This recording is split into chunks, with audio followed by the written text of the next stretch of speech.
Hello and welcome to Chaos2Cured podcast. You're here with Jeffrey Freed and Kirk Patrick Miller. We are going to talk about panic attacks today. They're one of my least favorite things to go through. I can talk a little bit about some of my experiences if it comes up and is needed in the discussion. But anxiety is something that is absolutely plaguing this country. And I know I am not in the minority by any means. Um, Panic attacks have definitely risen up in terms of how many people talk about them. Um, I think there's a difference between, having a lot of anxiety one day and having a true panic attack. And we can kind of discuss a little bit about that too. So, it's important with any of this subject material that we talk about that, uh, be careful and of course always follow up with professionals. But Jeffrey, when you're advising, or I guess what I would say or ask you is, how prevalent is it in the demographic that you work with to see panic attacks? Almost 100%. If you are someone on the autistic spectrum, um, high functioning or middle functioning, low functioning people, I don't know that they have it. They're so closed off. They've solved the dilemma of panic attacks by feeling nothing. And sometimes this can be considered a good strategy. But everyone I work with has had them. It's in my demographic, it's a universality. These are people on the spectrum who have exaggerated senses, as I've said so many other times on other podcasts that we've done. And when you have exaggerated senses, your sense of anxiety is heightened as well as those other senses. And we live in an environment that is really anxiety producing. People are afraid they're going to get laid off from work. They're Yeah. afraid of the violence. I mean, it's so many people are nervous, anxious. Panic attacks are a whole special breed, though, because Yeah. what happens in them is that it's very sudden and it feels like you're going to die. I had a couple of them during a time period of stress, and it was the worst thing I have ever experienced. Rapid heart rate, racing heart, palpitations, feelings like you're going to pass out at any time, or that you're going to die, and your vision starts to close in. The peripheral vision just gets turned into tunnel vision, and your breathing gets real shallow, and you feel like you're going to die. And you start to get to the point with panic attacks where you're deathly afraid one's going to strike. And that, of course, means you're nervous all the time. And if you're nervous all the time or anxious all the time, that just increases the probability that you're going to have a panic attack. And they're cyclical. Once you've had one, you're probably going to have another. And then you become fearful of them because they're so awful. And that increases the probability that you're going to get more of them. I have known plenty of people on the spectrum, and they're not low functioning. These are people that go to work, go to school, and are functioning, who cannot leave the house because of panic attacks. They're bedridden.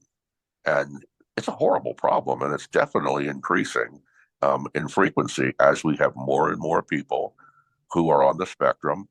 And there's so many reasons for that, as we've touched on, why there's more people on the spectrum. And it is not, in my opinion, just more identification. They're real. This is real.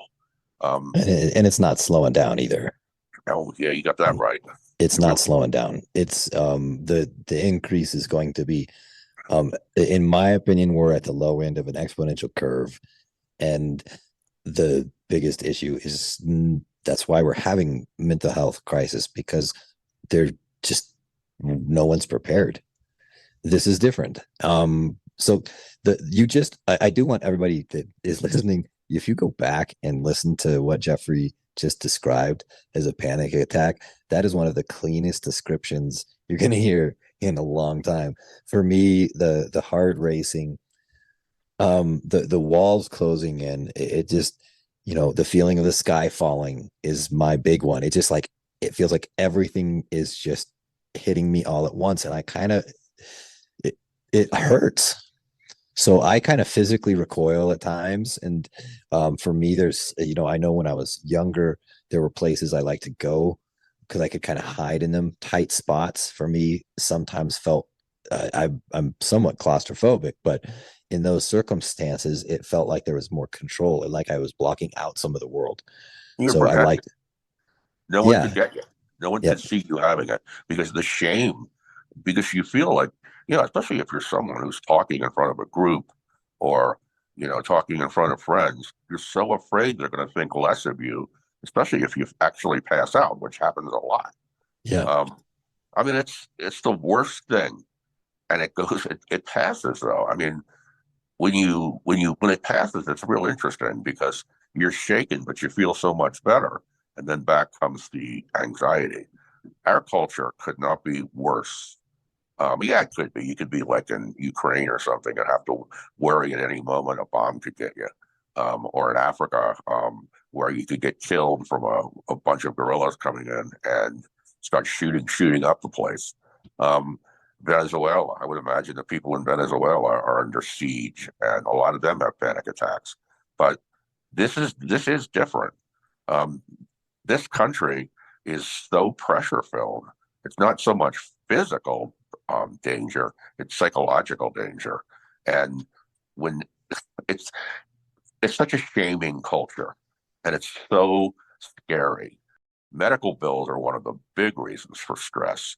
And this country is a disgrace when it comes to the way we handle sickness.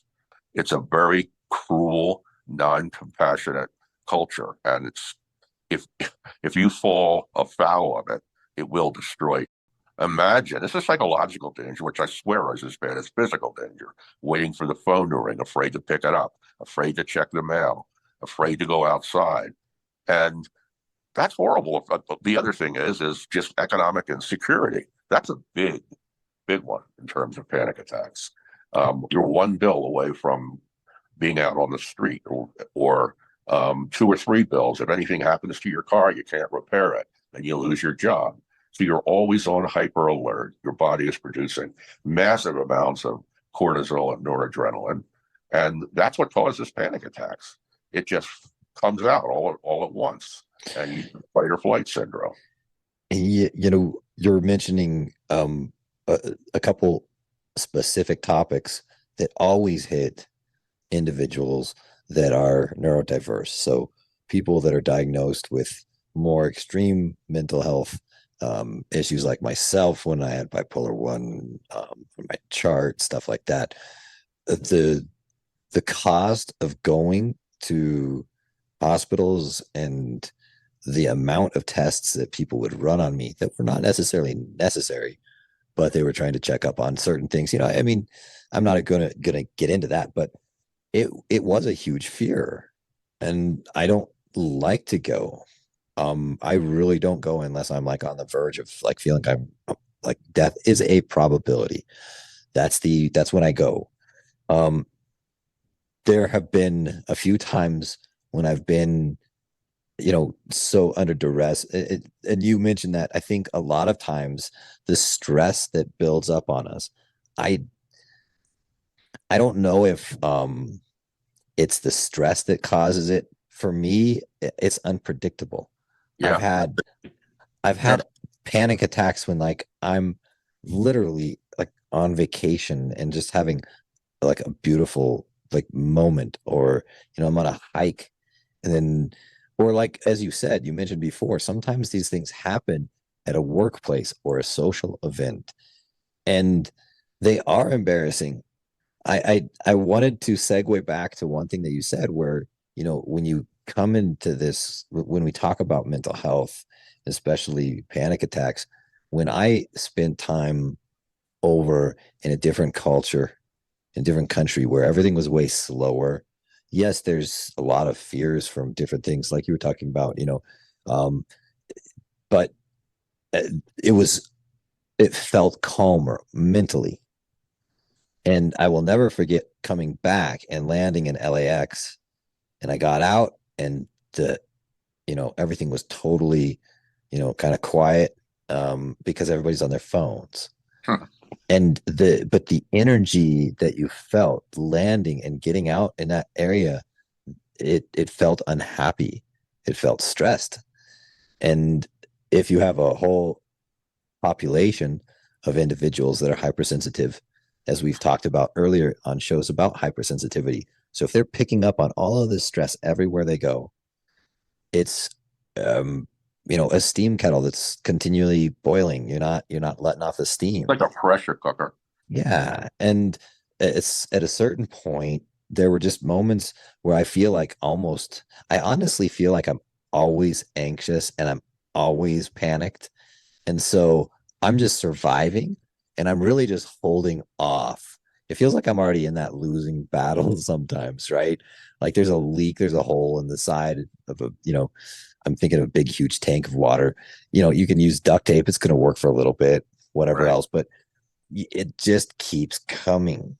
And as you said, it is extremely scary. It's when it's a true panic attack, it's hard to control yourself. So you know, often there's nothing wrong with like if you are on stage and you're giving a presentation or something and you start having a panic attack, there's nothing wrong with saying, I need a few moments. I will collect myself, walking off. Oftentimes, it's setting. I guess for me, what helped me deal with it and start, having them a little bit less often was empowering myself in the situation. So when I did have one, I didn't try to deny it and I didn't try to fight it. What I tried to do was accept that I was having it. Very good. And then I would try to go, okay, well, what can I do? So if we talk about neuroplasticity, if we run with the panic, we're training our brain to always panic and go with it. If we can resist the panic and actually find our way back to calm, every time we do that, our brain gets trained to calm down. So that has helped me. It is not an end all cure all. It takes constant work, and of course, there's a whole bunch of known techniques out there for one that I really do like is the 5 4 3 2 1 technique. I think it's 5 things you see. It's like a grounding exercise. And so you look and you try to find, okay, I see this tree, this post, that person, you see 5 things. I think it's 4 things that you can touch, 3 things that you hear, 2 things that you smell, and 1 thing that you can taste. And it helps ground you. And just like distracting you might help as well. Um, when there's not much that I have found that has really worked. Has there been something that, has been I know of course there's no magic bullet, but some things that you found that have been helpful in Yeah. guiding Well, people to kind of find their yeah. calm? So, before I do, though, I will directly answer that question. Stay away from the news when you're nervous and tense. Their job is to get you to, talking about any kind of news, particularly the kind of news that you get on TV and on your phone. Their goal, in most cases, is to get you concerned. If you're concerned, you'll turn on and listen some more. If you listen to some more, they get more ads and their Nielsen ratings or whatever go up, and they get more pay. So and it's the media is very, very competitive. Everyone tries to outdo everyone else. So if you listen to it, try a nice calm mood. You wake up, you turn on the news.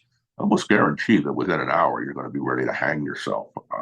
That's obviously hyperbole, but it just creates stress. And I know lots of people that listen to the news all the time because they don't want to be surprised by whatever horror is going to happen next. And we live in a culture where the government's going to close. If the government shuts down, you won't get your paycheck. If you don't get your paycheck, you won't be able to feed your family. There's constant recalls on cars. My car is going to set on fire, go on fire. Their job is to create anxiety, and that's sick.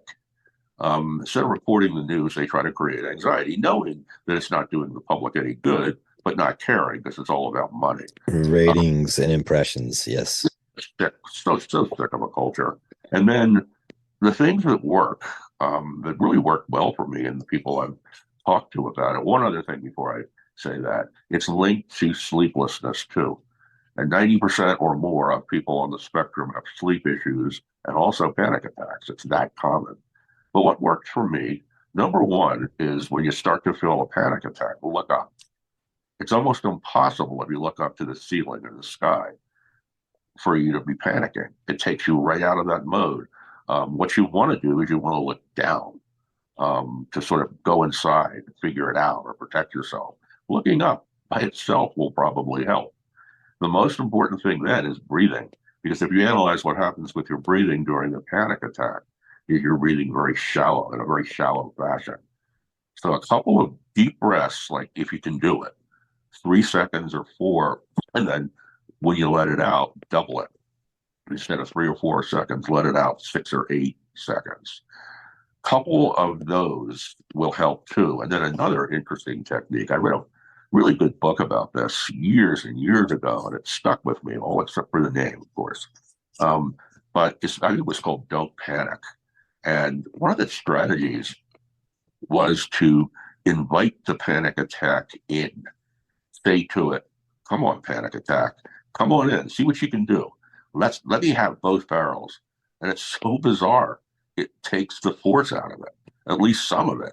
I've used that one during the talk, and it was magical. I was going right into a panic attack, feeling that feeling of disassociation. And saying that, looking up and taking a couple deep breaths, taking the time, slowing my voice down so I could breathe in between sentences helped immensely too. But that technique of inviting it in, say, give me your worst. What you got? Show me what you got. That was a biggie. And Yeah. interesting enough, I don't have them anymore.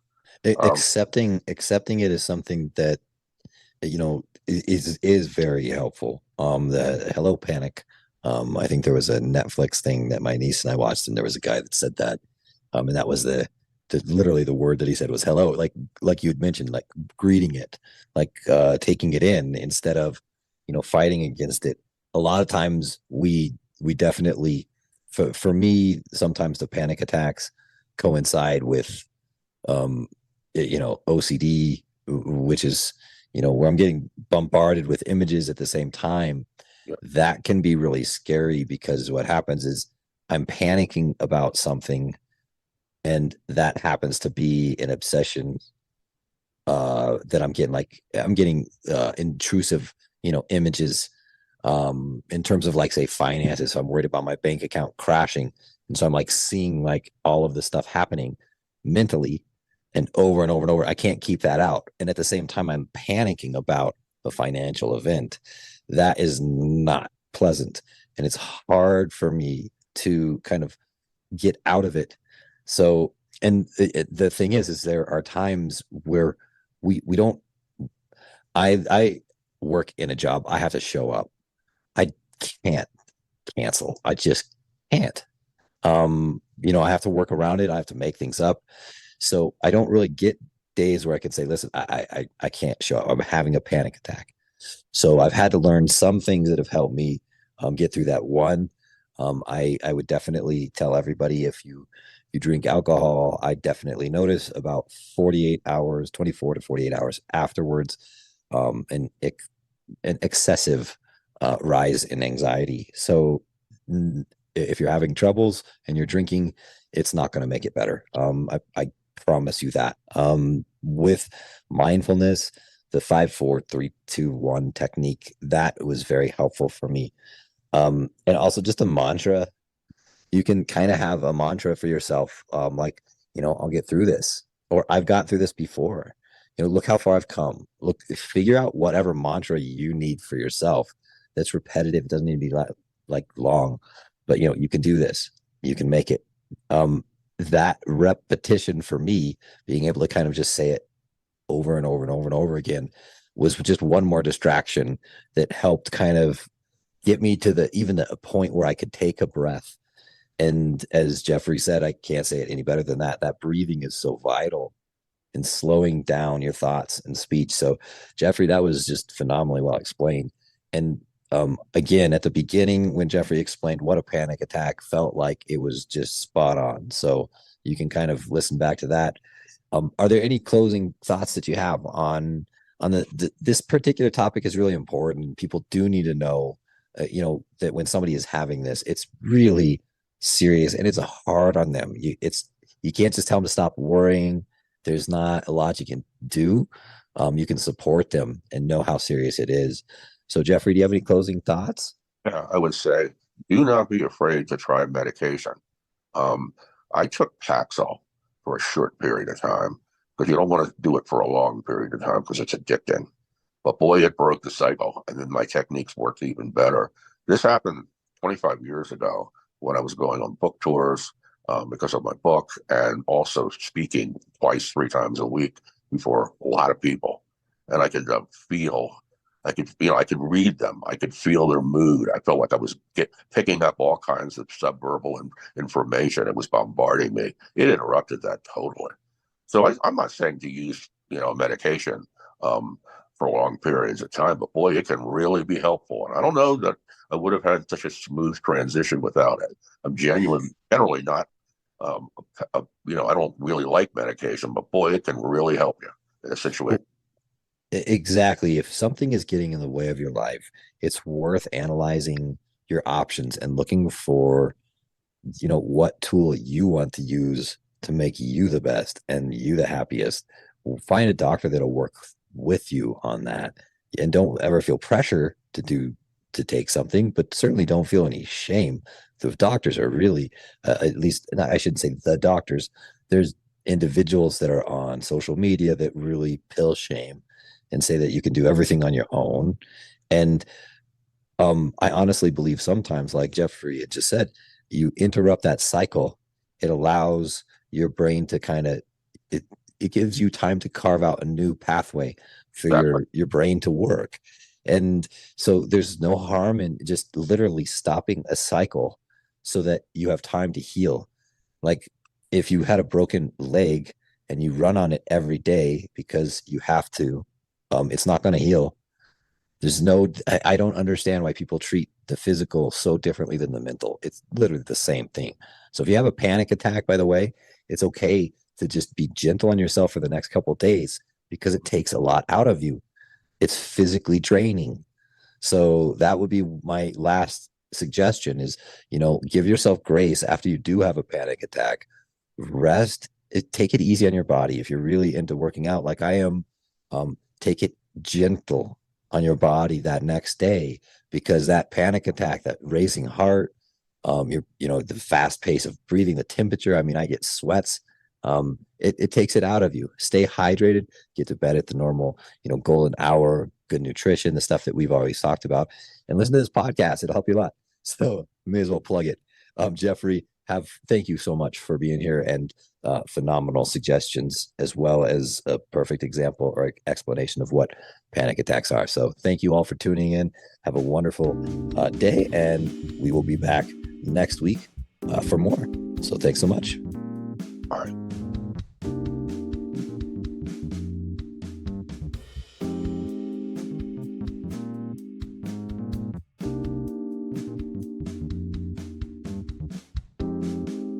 Thank you so much for listening to Chaos2Cured podcast. If you enjoyed this show, please share it with everyone you know, and definitely like, follow, and subscribe. Certainly leave a comment if you'd like. Let us know what you'd like us to talk about the next time. Also, in our show notes, there should be direct links where you can follow us on our social media, as well as reach out to us directly. Thanks again, and have a great day.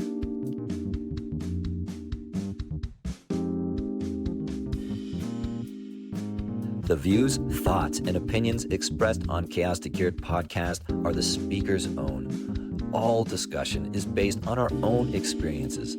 We do not and cannot guarantee the accuracy or completeness of any information. Chaos2Cured podcast cannot give medical or health advice. All discussion is based upon our personal experiences and meant for general and educational purposes. This podcast is not a substitute for professional help or for diagnostic purposes for yourself or another. Chaos2Cured podcast always encourages you to consult an appropriate professional.